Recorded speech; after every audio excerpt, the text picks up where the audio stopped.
Good afternoon. This is Janet Marchibroda with Alliance for Cell Therapy Now.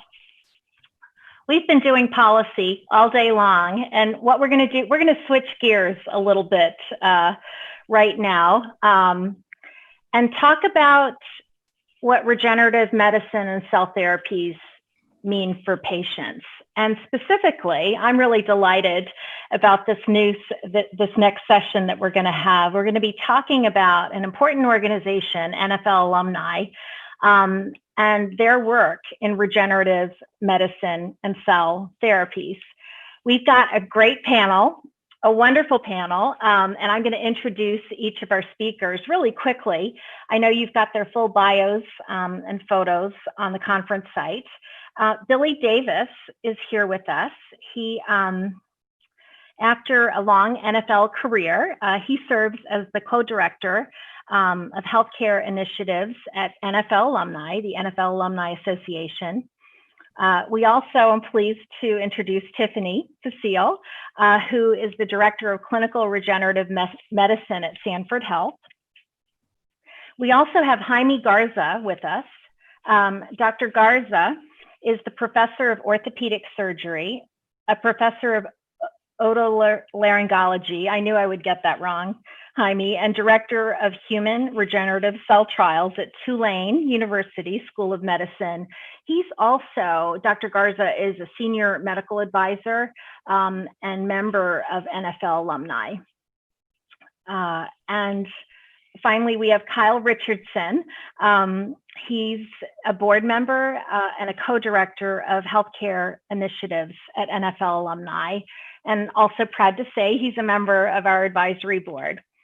So, as background, earlier this year, NFL Alumni, the nonprofit, in collaboration with Alliance for Cell Therapy Now and Sanford Health, I'm glad Tiffany could be with us today, together completed a survey of NFL Alumni's members, former NFL players, regarding their interest in and their engagement and awareness of regenerative medicine and cell therapies. And we're in the midst of pulling together those results, and we'll be formally releasing them soon. But would like to talk about this topic and just getting right to it, Kyle, maybe start with you. And I'm wondering if you could tell us a little bit about your organization and why are you all interested in regenerative medicine and cell therapies? Oh, well, thank you so much for this platform and the opportunity to speak. Billy Davis and I, have been on this journey looking at regenerative medicine for over a year and a half now.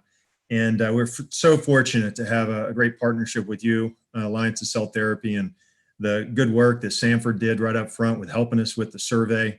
And it gave us a lot of insight. Our chapters it's a nationwide initiative. Let me reset on the NFL Alumni. It is a 501c3. We have two missions, which is caring for kids and caring for our own. We, of course, want to talk more about today around the caring for our own piece, which is, looking at the health and what we can do in any kind of healthcare lanes for our members. If you're not a good, healthy, productive citizen, it's hard to be caring for kids. And that's where, from the board position that I sit at, we started hearing more and more around our 37 chapters nationwide that a few chapters here and there, we're starting to get into cell therapies and what does that mean, and engaging in local markets. From our perspective nationally, at our national office, we decided that we needed to understand that better. And that put us, Billy and I, on this journey and connecting with you guys on this panel today. We've also brought along with some esteemed physicians that actually, played the NFL, and Jaime Garza is on today, so we're going to get to hear from him as well. So that's what led us on this journey. Thank you, Kyle. Billy, like Kyle, you also played, and I know things can take a toll. And I wonder whether you could tell us why NFL Alumni's work in the field in regenerative medicine and cell therapy, why it's important to you. Well, I'll tell you why it's important to me, because it affects me directly. My passion and advocacy for this was for a selfish reason, which was my reason, which was for me, because I have had 20 plus surgeries, and not only a veteran of the NFL, but I am also a veteran of the OR, which is no place to be proud of that. So my advocacy in really, advocating for my fellow brothers and the like that need solutions was really predicated on that need. It was a need to find solutions, a need to being able to address the root causes that really express themselves in other areas of your life. And if you can address that through a regenerative cell therapy option, that is really ideally something that we're curious, informative, and really yearn to hopefully have access to. Billy, what's your sense? Do other players, do they have the same experiences? Wow, that is a lot of surgeries. And is that pretty typical, or do other colleagues also have conditions that they want? Absolutely.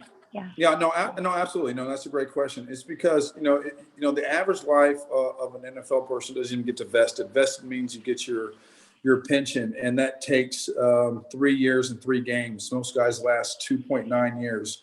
But what people fail to realize is they've been playing football since they were peewee. So they were unpaid until they're 20 years, and then 3 years in, of a 2-year career, you had a 2-year career when you've actually been playing for 15 years. So that repetitive use injury is prevalent and there.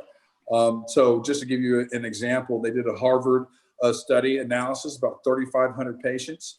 They've shown that of players, and they show that players who've had an ACL tear, 50% of them have an increase for heart disease, 50% have an increase for rheumatoid arthritic issues, and they have a double the chance of having a knee replacement.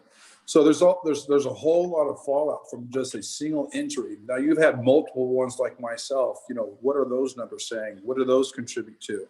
So I do speak to the person who is unfortunately have had multiple injuries, multiple repetitive use injuries, as well as living with it and ignoring it for years. So I'm sure there's other evidence out there that can speak to our high pain threshold, and you don't address it till it falls off kind of type deal, which is no way of doing healthcare. But it is something that we have been taught to do, and we should be able to have options not to have that be part of our everyday life.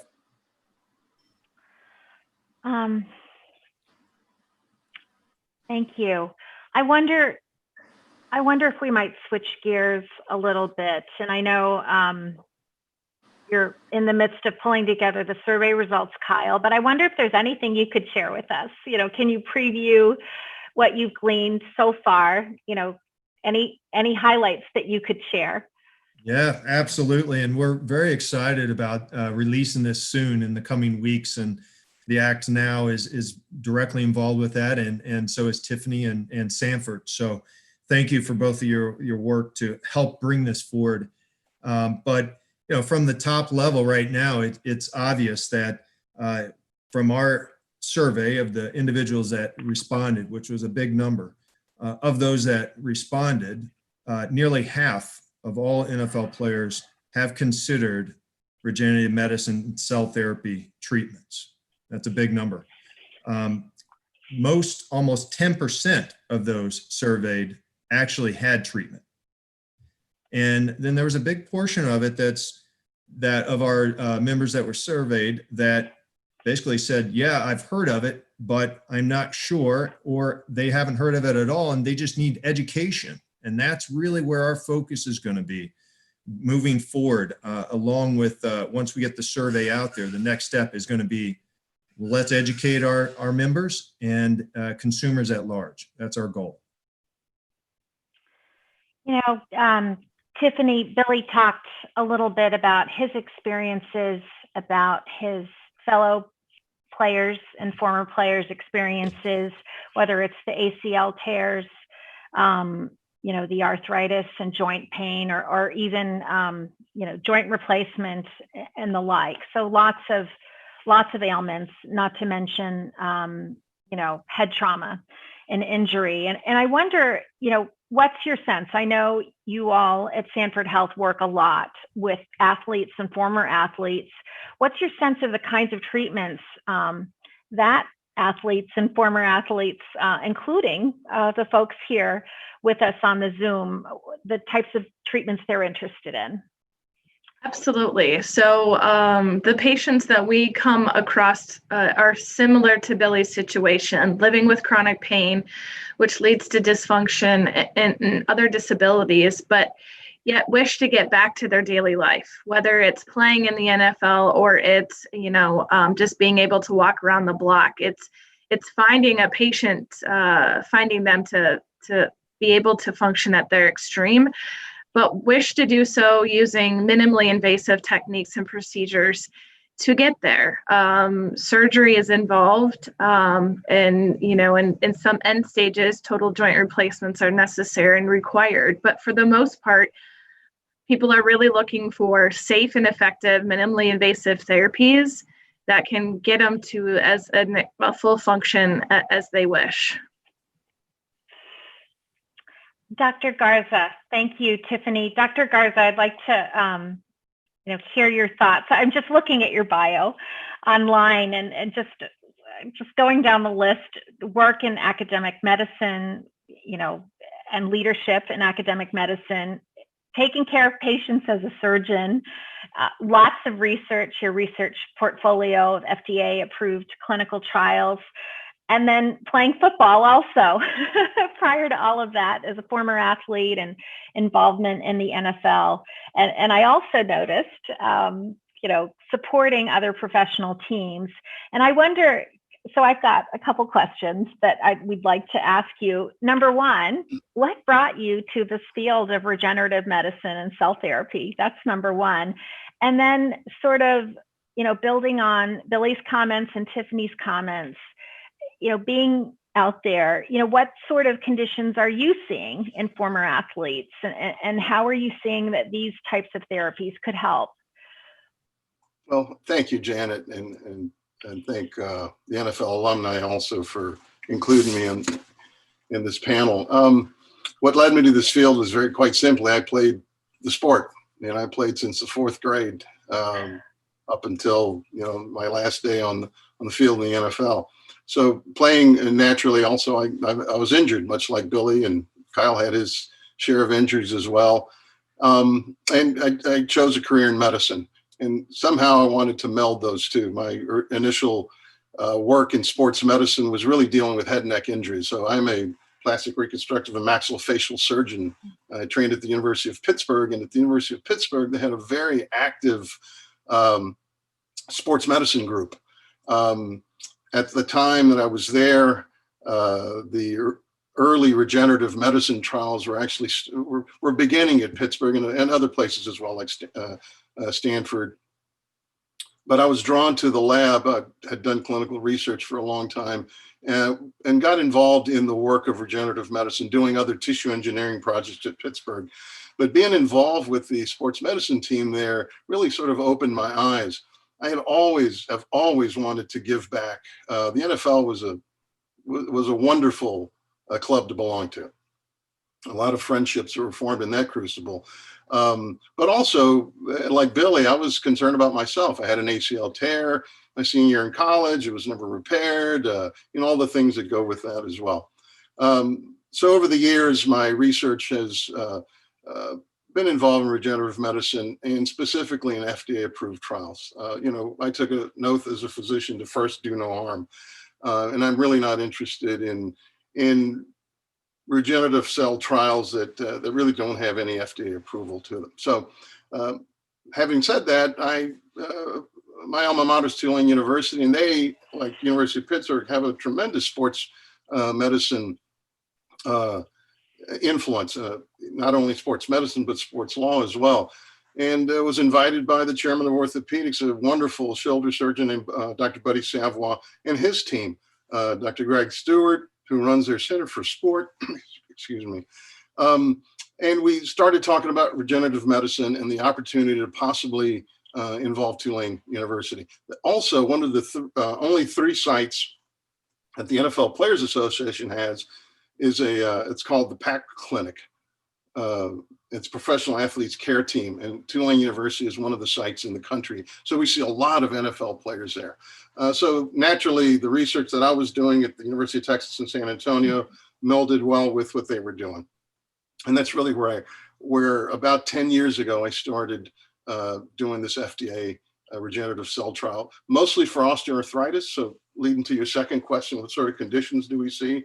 The conditions that I see as a surgeon right now are not in the field of regenerative medicine. It's mostly head and neck trauma, broken facial bones, neck injuries, et cetera, et cetera. But in my research world, working with my orthopedic colleagues, it's really musculoskeletal injuries, particularly osteoarthritis of the knee. And as a sideline to that, I have a tremendous interest in traumatic brain injury. I'm one of the many who suffered multiple concussions while playing collegiate and NFL football. So I have a personal interest in that. And so that's where we are right now. And the next steps are really to finish up, and I think Tiffany's going to address this, but I'm the principal investigator in 2 phase 3 FDA approved trials, which I'm very proud of, at Tulane and on our site in San Antonio at the Texas Center for Athletes. And one was with Regeneron, which Sanford Health has really helped put on the map. And the other is GID Bio that has done a lot of work in osteoarthritis of the knee. I'm very proud to be associated with those 2 groups. Kyle, if I could come back to you, I think, when we started to unpack the survey results, and still doing that, one of the statistics that was pretty interesting to me was the level of interest. I didn't think that it would be that high, but can you share a little bit? I know we're not releasing, but just share a little bit about the interest in these therapies among your members. Right. So keep in mind, our members are predominantly football players, but we have other members that have played sports, such as cheerleaders. So that takes in the scope of this survey. But I think, we're just a microcosm of the world. And what's interesting with our population of our membership is that Billy talked about how short the careers are, but still a lot of orthopedic damage that we self-inflicted. We're all admitting that, no doubt about that. But it can run from early 20s, as in our members, early 20s, all the way up into the 80s. So we're talking a big, wide age group, and there's a lot there. And so you get various interest from various ages, right? And so, we realize that we're an interesting group to really probably focus on from the scientific industry that per se, and we want to be able to open that up and go down that road. And like Dr. Garza says, all in the right FDA pathways, but the interest is very high from our members. Earlier today, I'm not sure folks were able to tune into every session, but there were some common themes around, what things are safe, sort of a rules of the road around some of these therapies. And then I'm thinking about all the interest that was demonstrated from your survey results. And Billy, now I'm coming back to you, just with your personal experience. Just sort of walking in your shoes, and thinking about how NFL alumni could help, what would have been the answers you were looking for, when you were navigating whether to go with these therapies or which therapies, which products, just sort of walking in your shoes as an individual, as a patient.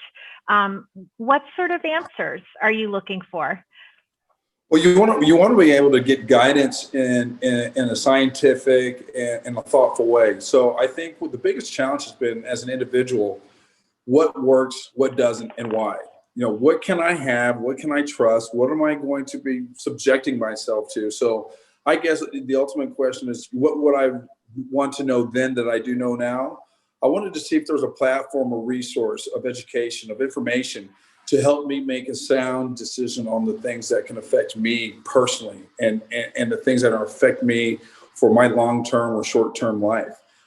If I had a central source of doing that, that's a lot of the reasons why we advocated to have a central location. But the other challenge has been is not only as me as an individual, but is to find that central location to where I can go have a trusted source, a trusted destination to get that, not only for me, but for my healthcare provider.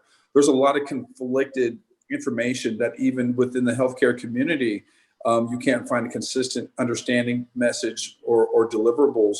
So you're not even getting consistent message from the experts that you feel should be able to give you that. So as an individual, it's even more so difficult to find a solution that you're going to feel confident about. What am I doing? What am I putting in myself? What are the things that I could be having the result of this? I know that it's broken and I know it's not going to be ultimately fixed, but what can I do to mitigate and have some sort of sense of well-being and being able to have a day-to-day deliverable life that I can be a productive individual without having to hide in plain sight. That's what I'm hoping that these policymakers and the policy community can understand, is that there is a real need. We represent a collective of guys who have multiple injuries that have exacerbated themselves in many ways. But more importantly, we do represent the greater community. We represent at least another person who has one or more of what we have. We just happen to have everything, unfortunately, but it is what we chose to do for the entertainment. And in return for that, we would like to have some solutions so we can live a normal, productive life. So to be able to partner with esteemed individuals such as your company and your Alliance of Cell Therapy with Dr. Jaime Garza, really important for Sanford Health, to have advocacy, to have a platform, to really be able to give the general public, using our bullhorn, using our platform, to give educated, mindful, and not some kind of pie in the sky information is really important to us. We want to be transparent, we want to be honest, but more importantly, we want it to be accessible. And through that accessibility, we want everybody to get what the pros get, because everybody deserves to have that option. And that's what the NFL Alumni Athletic is going to bring to the community. Great. That's really great. I mean, Dr. Garza, what advice would you give to Billy and his colleagues as they're navigating these treatments? Oh, you're on mute. Sorry about that. So, I mean, it's the Wild West out there. And thankfully, things have come under control a little bit more. We've got great leadership at the FDA now, I think, and the FTC. The Act Now group certainly has been wonderful, as well as Bernie Siegel's group with regenerative medicine. Yeah. The most important thing of all is for a patient who's looking for some sort of relief, whether it's osteoarthritis, it's ALS, or whatever the malady happens to be, that they realize that if there's a regenerative cellular clinical trial ongoing and it is not FDA approved, you really need to ask why. And if you don't get a valid response, then you need to move on. And I think that's what I saw. I've belonged to the NFL Alumni for many years, and I saw prior to Billy and Kyle sort of jumping into this leadership role in the healthcare initiative, we were bombarded constantly with trials for treatment with stem cells, and we're going to cure this for you and cure that for you. We tend to be a vulnerable group. We're also sometimes a little bit desperate for help, and unfortunately, we're easily preyed upon. So I think what Kyle and Billy have put together, along with there's a lot of other physicians who played in the NFL that are coming forward. I'll mention Jim Kovac, who's out at Stanford right now, and another great heart surgeon or heart doctor who was a former NFL player, that are coming together and really helping ourselves. When somebody in my family gets hurt or is sick, they come to me because I'm family and they're going to trust what I say, or at least the guidance that I can give. And I think that's the role that I'm helping to play with the NFL Alumni, is really a place where we can vet these trials for our, and not just our membership, but the community at large, vet them to make sure, and not endorse. I'm not talking about endorsing anyone. I am agnostic. I don't work for any cellular company. I don't have stock in any cellular company. I'm a clinical researcher and I'm a member of the NFL Alumni. But our job really, I think, is to gather that information, look at who the players are, and is it somebody that we would let take care of our own brother or sister? And if the answer is no, then we just tell them to move on. But I think that's a role that the NFL Alumni can really fill for our membership, and I think, again, for the community at large. The other thing that I think is necessary is, and I'll just put it out there right now, we need funding. These trials are sponsored by wonderful groups like Sanford Health and GID Bio, but the federal government, if they're stepping in from an FDA level to really help oversee things, it would be really wise if they came forward with more funding, because a lot of these trials are already in phase 3. That's an incredible accomplishment. Privately funded. Privately funded, yes.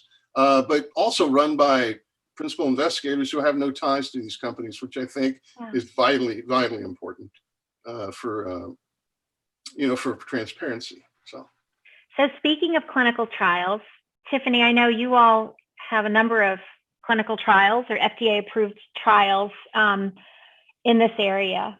Can you share a little bit? Yeah, we started this regenerative med journey about 5 or 6 years ago, and we identified a technology that we felt was a quality product and was gearing for an investigational device application with the FDA. We wanted to select a clinical indication where we developed an unmet need for patients. We didn't want to interject with standard of care therapies. We certainly didn't want to compete with things that are effective and very commonly given. So we started the trial using partial thickness rotator cuff tears. It's a condition with really limited options for healing, and it leads to potential full-blown tears, which ultimately require surgery. So we got an amazing response after we set the trial and got the FDA approval. We had about 600 phone calls into our healthcare system of folks that were really interested in this therapy. So that was, again, 5 years ago, kind of new and leading the way for point-of-care orthopedic stem cell deliveries. And since then, we've developed a pivotal trial with a number of sites, again, looking at rotator cuff tears, hoping that this can somehow become an approved therapy. As we have found out in our initial publication data of 12 people, we saw extreme evidence of efficacy, which targeted the FDA to say, you need more patients to solidify that finalization. We're proud to have Dr. Jaime Garza participate on that trial. Another trial that I think is very significant for the regenerative med industry is the MILES trial. It's a head-to-head comparison using umbilical cord tissue MSCs, allogeneic, against bone marrow aspirations, against the stromal vascular fraction or adipose-derived stem cells.